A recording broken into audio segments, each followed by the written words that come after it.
Good morning students, सभी बच्चों को नमस्कार। आज की क्लास में we are going to complete lesson 2 of your 10th class text book. Text book का नाम है द स्प्रिंग ब्लॉसम और हमारे लेसन का नाम है the power of determination. In our last class, we have completed 6 to 7 paragraphs of the lesson. पिछली कक्षा में हमने 6 से 7 छोटे छोटे पैराग्राफ्स को अच्छी तरह रीड करके उनको समझा था। हम थोड़ी सी रिकॉल करते हैं। ये लेसन दृढ़ संकल्प की शक्ति पर आधारित है, पावर ऑफ डिटर्मिनेशन पर बेस्ड है, जिसमें एक लिटिल बॉय की स्टोरी है जो कि स्कूल की बिल्डिंग को वार्म करने के लिए प्रतिदिन सुबह सारे बच्चों के जाने से पहले स्कूल विद्यालय में जाता है और स्कूल की बिल्डिंग को वार्म करके आता है।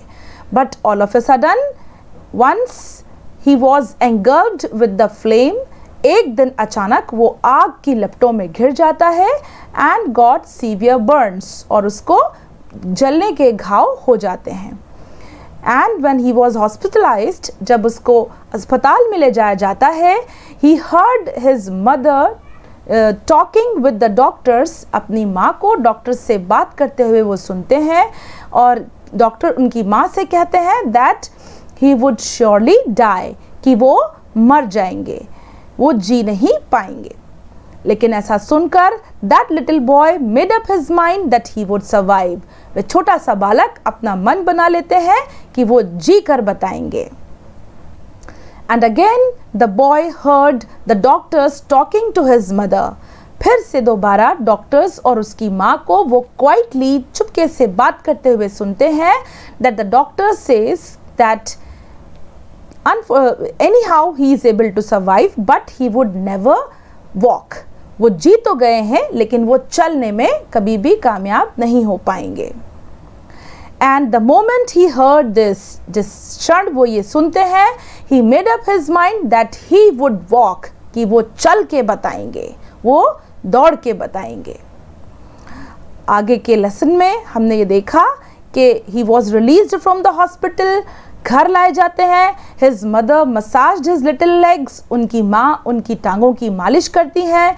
रोज़ उनको व्हील चेयर पर यार्ड में लेके जाती हैं, वहाँ वो यार्ड में अपने बॉडी को ग्रास पर फेंक देते हैं। He threw himself on the grass and started dragging himself on the grass, घास पर अपने आप को घिसटना शुरू कर देते हैं। And started try to stand up with the help of picket fence, अपने आप को पिकेट फेंस, घर की जो बाउंड्री है नुकीली लकड़ियों की, उस पर पकड़कर खड़े करके घिसटना प्रारंभ कर देते हैं। आगे देखते हैं, आपके स्क्रीन पर देखिए, we are studying lesson 2 the power of determination. It is written by Burt Dubin and I Mrs Almaz Beg is explaining it to you. मैं आपको इस पार्ट को आगे एक्सप्लेन करती हूँ। This is a picture in which you can see the boy dragging himself on the grass. बच्चा अपने आप को घास पर घिसट रहा है। Now you can see the picture of a picket fence. ये picket fence है, बाउंड्री है जिसमें नुकीली लकड़ियां निकली हुई हैं। With the help of these stakes, ये stakes है, इनकी मदद से the little boy is able to stand up. ये छोटा सा बालक खड़े होने में समर्थ हो पाता है। आगे पढ़ते हैं। He started to do this every day until he wore a smooth path all around the yard beside the fence. There was nothing he wanted more than to develop life in those legs. जैसे कि मैंने आपको बताया, he started with the help of this fence, इस बागड़ की stakes की मदद से वो खड़े होना प्रारंभ करते हैं। And he did this every day, वो ऐसा प्रतिदिन करते थे। He started to do this every day until he wore a smooth path all around the yard. जब तक उन्होंने ऐसा किया, until मतलब जब तक, कब तक? जब तक कि वो अपने इस यार्ड में, इस खुली जगह में आसानी से चलने में समर्थ नहीं, स्मूथ पाथ यानी बिल्कुल सिंपल जब तक नहीं चलने लगे, जब तक उन्होंने ऐसा किया। Beside the fence, बाउंड्री की मदद से। There was nothing he wanted more, और वो इसके अलावा जीवन में कुछ और नहीं चाहते थे। Nothing wanted more than, इससे ज्यादा to develop life in those legs, कि जो उनकी लेग्स थी, उनकी टांगे थी, उनके अंदर जीवन आ जाए, वो हरकत में आ जाएं, वो गतिमान हो जाएं, वो चलने योग्य हो जाएं। इससे बढ़कर वह अपने जीवन में, वह बालक अपने जीवन में और कुछ भी नहीं चाहता था। Ultimately, through his daily massages, his iron persistence and his resolute determination, he did develop the ability to stand up, then to walk haltingly, then to walk by himself, and then to run. He began to walk to school, then to run to school, to run for the sheer joy of running. Later in college, he made the track team. देखिए कितना अच्छा उस बच्चे ने अपने आत्मविश्वास की मदद से, अपने डिटर्मिनेशन के साथ अपने बॉडी के अंदर डेवलपमेंट किया। अल्टीमेटली, आखिरकार, अंततः, through his daily massages, through मतलब कि के द्वारा, किसके द्वारा?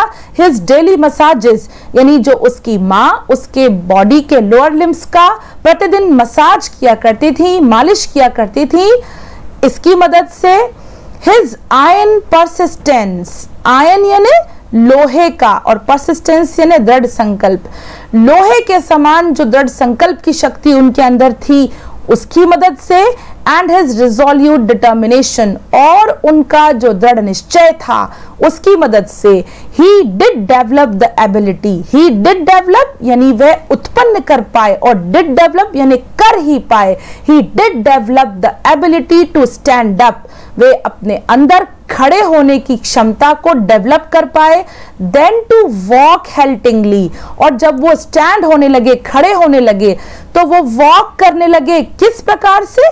हेल्टिंगली, हेल्टिंगली यानी रुक रुक के चलने लगे, एक एक स्टेक को पकड़कर उन्होंने चलना प्रारंभ किया, then to walk by himself, और फिर बिना मदद के उन्होंने चलना प्रारंभ किया, एंड देन टू रन, और अंततः उन्होंने दौड़ना प्रारंभ कर दिया, रन यानी दौड़ना। He began to walk to school, उन्होंने स्कूल चल के जाना शुरू कर दिया, ही बिगेन यानी प्रारंभ कर दिया, he began to walk to school, उन्होंने स्कूल जाना प्रारंभ कर दिया, then to run to school, पहले तो वो चल के विद्यालय जाते थे, और उसके बाद वो स्कूल दौड़ कर जाने लगे, to run for sheer joy, और फिर वो अपने लिए सुख की प्राप्ति, शेयर जॉय मतलब सुख की प्राप्ति के लिए दौड़ने लगे, क्योंकि उनके जीवन में एक ही मकसद था, एक ही एम था, एक ही गोल था कि वो चलना चाहते थे, वो कृपल, अपंग और अपाहिज का जीवन जीना नहीं चाहते थे।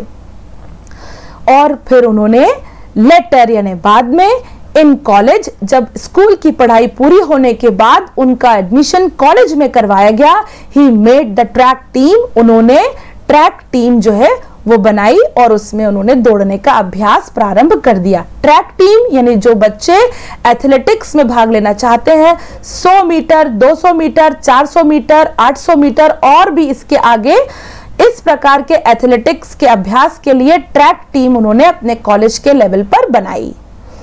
आगे देखते हैं। Still, later in Madison Square Garden, this young man who was not expected to survive, who would surely never walk, who could never hope to run, this determined young man, Dr. Glenn Cunningham, ran to world's fastest mile. और अब देखिए, there will be surprise, आपको surprise होगा, आश्चर्य होगा कि इतनी मेहनत के बाद, स्टिल लेटर यानी बाद में, इन मेडिसन स्क्वायर गार्डन, यहाँ पर एक खेल के मैदान का नाम दिया गया है जहां पर ओलंपिक खेलों का आयोजन किया जाता है, उसका नाम है Madison Square garden. This young man, अब ये लिटिल बॉय युवा पुरुष बन चुका है, इसके लिए नाम आया है यंग मैन, युवा पुरुष, who was not expected to survive, जिससे कि कभी एक्सपेक्ट करना, उम्मीद करना, बचने की भी उम्मीद नहीं की गई थी, who would surely never walk, और बचने के बाद कभी भी उससे वॉक यानी चलने की उम्मीद भी नहीं की गई थी, who could never hope to run, तो फिर दौड़ना तो दूर की बात है, hope यानी आशा, दौड़ने की उम्मीद तो कभी की नहीं जा सकती थी। This determined young man, इस दृढ़ संकल्प वाले युवा पुरुष ने, जिसका नाम है doctor Glenn Cunningham, ran the world's fastest mile, दौड़ के बताया विश्व की सबसे तेज दौड़ को। तो बच्चों, आपने इस लेसन को अच्छी तरह सुना, समझा और इसके डिफिकल्ट वर्ड्स को अंडरलाइन करके रखा।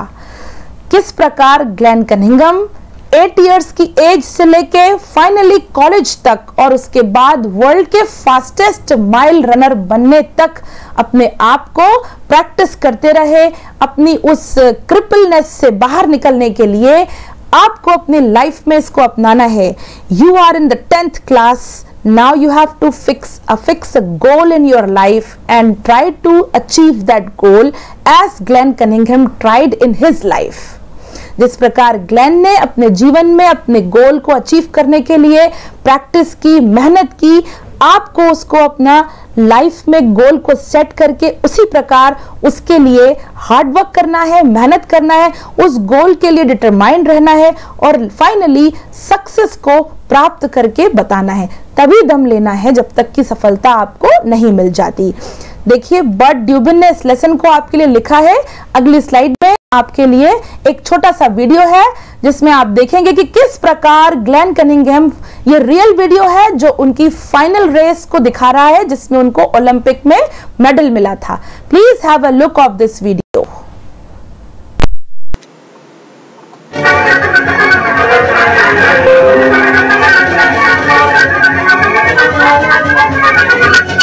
Glenn Cunningham, the record from Kansas, hits on his mark.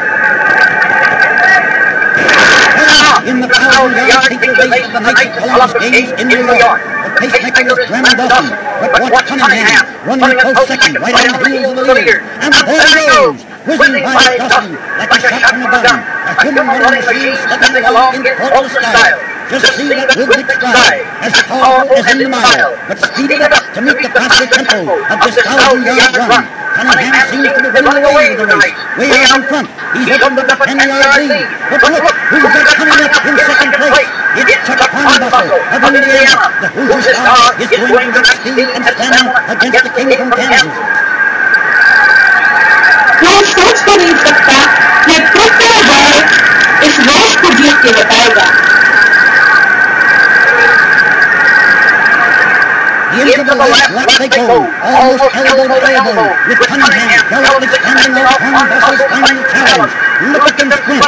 You think it is a 100-yard dash. Hornbostel gaily tries to catch him, but once more, Cunningham leads the way with pace, adding another world record to his long string of victories. And that's it। और आपने देखा कि किस प्रकार Glenn ने इस race में अपने आप को वर्ल्ड चैंपियन बना के बताया।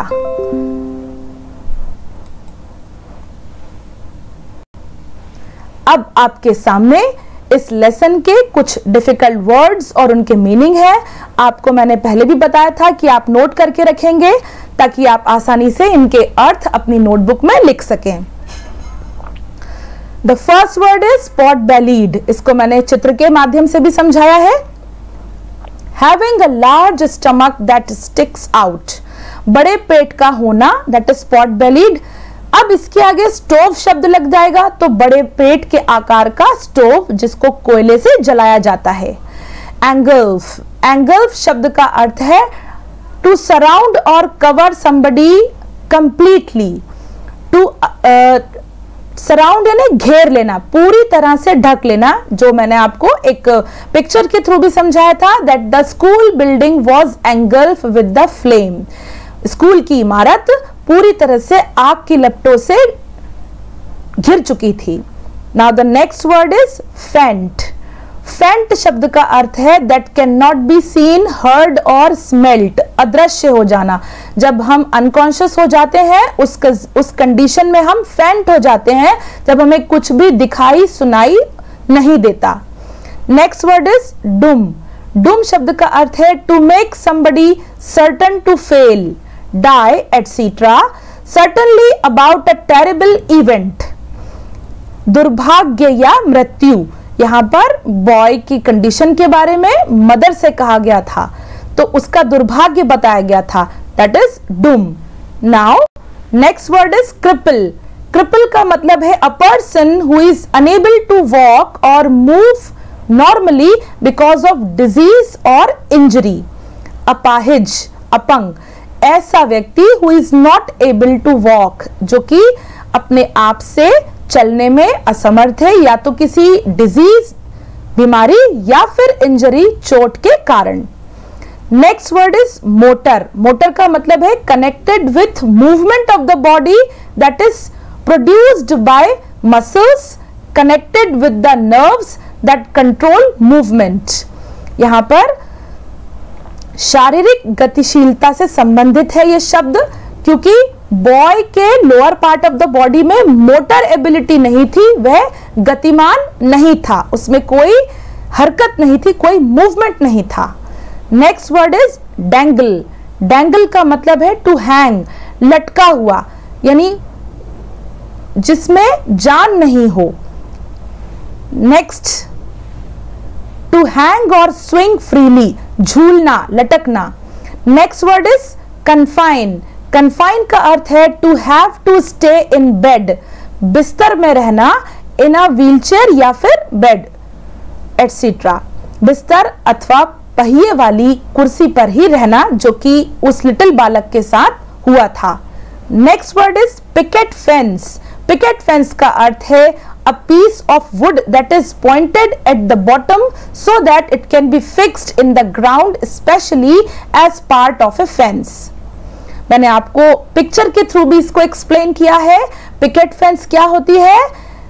निगरानी के लिए छोटी सी डाली, यहाँ पर स्मॉल पीसेस ऑफ वुड या आयरन, लोहे या लकड़ी के छोटे छोटे नुकीले टुकड़े होते हैं, जिन्हें बाउंड्री पे, मकान की, घर की बाउंड्री पर लगाया जाता है, जिसे हम फिर फेंस कहते हैं। Next word is stake. Stake का अर्थ है अ वुडन और metal part that is metal part, लकड़ी या लोहे का ऐसा भाग जिसमें कि पॉइंट निकला हो, जो कि नुकीला हो, at one end and pushed into the ground, क्योंकि उस नोक से उसे मिट्टी में गाड़ दिया जाता है, in order to support someone, जिससे कि किसी को मदद मिल सके, जैसे कि खूंटे से बांधना, सहारा देना इत्यादि। इसको मैंने आपको पिक्चर के थ्रू भी समझाया था। Next word is persistence. Persistence का अर्थ है the factor of continuing to try to do something in spite of difficulties, especially when other people are against you and think that you are being annoying or unreasonable. Persistence का मतलब है सफलता या विरोध के होते हुए असफल, आप किसी काम को करने में असफल हैं, आपका सभी लोग, जैसे डॉक्टर्स आपके अगेंस्ट हैं, आप you are not able to walk, और आप उसके लिए प्रयासरत हैं, कोशिश कर रहे हैं, निरंतर कार्य कर रहे हैं, ऐसे जज्बे को कहते हैं persistence. Next word is resolute. Resolute का अर्थ है हैविंग फर्म डिटर्मिनेशन, दृढ़ निश्चय, जो कि लिटिल बॉय के अंदर था। बड़े होके वो जो फास्टेस्ट माइलर बना, जिसका नाम पड़ा ग्लेन कनिंघम। ये जो वर्ड है रिजोल्यूट, आपको अपने अंदर डेवलप करना है। You must be resolute regarding your goals and AIIMS in your life. Now on your screen you can see questions and answers. These are short question answers. ये 1 या 2 sentences में आपको इन प्रश्नों के उत्तर देना है। These are very important for your final exams. आपको अभी से इन प्रश्नों को नोटबुक में लिखने के बाद 5 times 5 बार इनको लिखने का अभ्यास करना है और फाइनल परीक्षा की तैयारी करते हुए चलना है। पहला प्रश्न आपके लिए पढ़ूंगी। What was the duty of the little boy? छोटे बालक की ड्यूटी क्या थी? What was the duty of the little boy? Duty यानी कार्य। The duty of the little boy was to come early to school and fire the pot-bellied coal stove and warm the room before his teacher and classmates arrived. What was the duty? The duty of the boy was to come to school early. बालक की duty थी कि वो विद्यालय जल्दी आए and fire the pot bellied coal stove. अब आपको ये पॉट बेलीड कोल स्टोव शब्द नया नहीं लगेगा, because we have focused it much. हमने इसको बहुत अच्छी तरह पिक्चर के थ्रू याद किया है। What was his duty? His duty was to come to school early, पहला point, and fire the pot bellied stove, और pot bellied stove को जलाना। थर्ड पॉइंट है to warm the room, जिससे कि कमरा गर्म हो जाए। किस लिए? Before his teacher and classmates arrive, teachers और बच्चों के स्कूल आने से पहले। तो बच्चों इसको ध्यान से लिखते समय ध्यान रखना है, पंक्चुएशंस को फॉलो करना है। Begin your answers and questions with the capital letters. देखिए जब आप इसे शुरू करेंगे कैपिटल लेटर से शुरू करेंगे, और जब इसे एंड करेंगे तो फुल स्टॉप लगाकर एंड करेंगे। यहाँ क्वेश्चन के बाद आपको क्वेश्चन मार्क लगाना है, विच इज मिसिंग, यहाँ पर वो मिसिंग है। Next question is what was the condition of the little boy when he was taken out of the burning school building. जो बॉय था लिटिल बॉय, उसकी क्या कंडीशन थी? कंडीशन यानी स्थिति, जब उसे जलती हुई स्कूल की इमारत से निकाला गया था।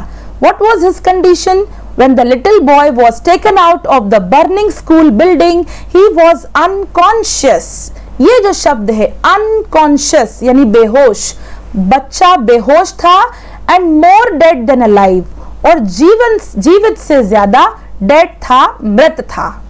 He had major burns over the lower half of his body, उसके निचले शरीर में मेजर बर्न्स थे, गंभीर घाव थे। बर्न्स यानी घाव। फिर से मैं आपको पढ़ के बताती हूँ। What was the condition of the little boy? बालक की कंडीशन क्या थी? When the little boy was taken out of the burning school building, he was unconscious. पहली बात, he was unconscious। दूसरी बात, he was more dead than alive, वो जीवित से ज्यादा मृत था। तीसरी बात, he had major burns, उसको गंभीर घाव आए थे, over the lower parts of his body, उसके निचले शरीर में। ध्यान से लिखेंगे। while writing question, begin your question with capital, end it with a question mark। देखिए ये क्वेश्चन मार्क है, प्रश्न के अंत में आपको ये अवश्य लगाना है। Begin your answer with a capital letter and end with a full stop। इसका अंत आप full stop से लगाकर करेंगे। Next question, why was the boy sent to hospital? बालक को हॉस्पिटल क्यों भेजा गया? Put a question mark at the end of a question। The boy had major burns, क्योंकि बॉय को गंभीर घाव हुए थे, in the lower half of his body, उसके बॉडी के निचले भाग में। So he was sent to the hospital, इसीलिए उसको अस्पताल भेजा गया। Next question, what was the opinion of the doctor about the burned boy? Doctor की क्या ओपिनियन थी? ओपिनियन यानी सोच, विचार। डॉक्टर का जले हुए बालक के बारे में क्या विचार था, क्या विचारधारा थी? Your answer is The doctor said that the boy would surely die। Doctor ने ये कहा था कि बालक तो die यानी मर जाएगा, surely यानी पूरी पक्कों में, and it was better for him as the lower half of his body was terribly burnt। और ये उसके लिए अच्छा होगा क्योंकि उसका लोअर हाफ जो है वो terribly यानी बहुत गंभीर रूप से, burnt यानी जल चुका था। तो दिस इज वेरी इंपॉर्टेंट कि what was the opinion of the doctor? The opinion of the doctor was that the boy would surely die, कि बालक तो मर ही जाएगा। क्यों? Because it would be better for him as the lower half of his body was terribly burn, क्योंकि उसका निचला भाग पूरी तरह से गंभीर रूप से जल चुका था। Next question is what did the boy decide after listening that he would surely die? बालक ने क्या किया व्हेन ही हर्ड, जब उसने ये सुना कि वो मर जाएगा? The boy decided that he would survive। बालक ने डिसाइड किया कि वो सरवाइव करेगा, वो जिएगा। सरवाइव करना यानी जी जाना। Next is what was the opinion of the doctor after the boy had survived? जब बालक बच गया तब डॉक्टर की क्या सोच थी? The doctor said that since the flash is in the lower part of the body was destroyed, बालक के निचले भाग का जो शरीर में फ्लैश था, मांस था, वो डिस्ट्रॉय हो चुका है, नष्ट हो चुका है। He was doomed to be a cripple, दुर्भाग्य से वह पूरे जीवन भर अपाहिज रहेगा। क्रिपल यानी अपाहिज, with no use at all of his lower limbs, और जीवन भर अपने लोअर लिम्स का कोई यूज नहीं कर सकेगा। How did the boy develop the ability to stand up, walk and ultimately run? This is most important for you. Boy ने अपने अंदर खड़े होने की, वॉक करने की और दौड़ने की एबिलिटी को कैसे डेवलप किया, कैसे उत्पन्न किया? The boy developed the ability to stand up, walk and ultimately run through his firm determination. उसने अपने अंदर खड़े होने, वॉक करने और रन करने की एबिलिटी फर्म डिटर्मिनेशन, दृढ़ संकल्प की शक्ति के साथ उसने डेवलप की. Now, what was the name of the world's fastest mile runner? World के फास्टेस्ट माइल रनर का नाम क्या था? The name of the world's fastest mile runner was Glenn Cunningham. यहाँ पर आपसे ये सीन पैसेजेस के अंतर्गत पैराग्राफ देकर भी पूछा जाता है. आपको पांच अंक के 2 सीन पैसेजेस क्वेश्चन पेपर में आते हैं, जिसमें इस लेसन से भी एक पैसेज कभी कभी बोर्ड परीक्षा में पूछा जाता है. वहां आपसे पूछा जाता है what was the name of the little boy. तो आप क्या लिखेंगे? क्योंकि पूरे पाठ में लास्ट लाइन में वहां नाम आया है, बाकी पूरे लेसन में लिटिल बॉय करके आपको बताया गया है. तो what was the name of the little boy? The name of the little boy was Glenn Cunningham. छोटे से बालक का क्या नाम था? बालक का नाम था Glenn Cunningham.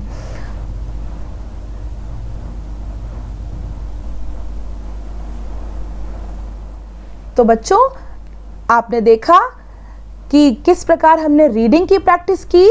Then we learned difficult words and their meanings, and after that we have focused on the short answers questions, जिनका आंसर हमने 1 और 2 sentences में दिया.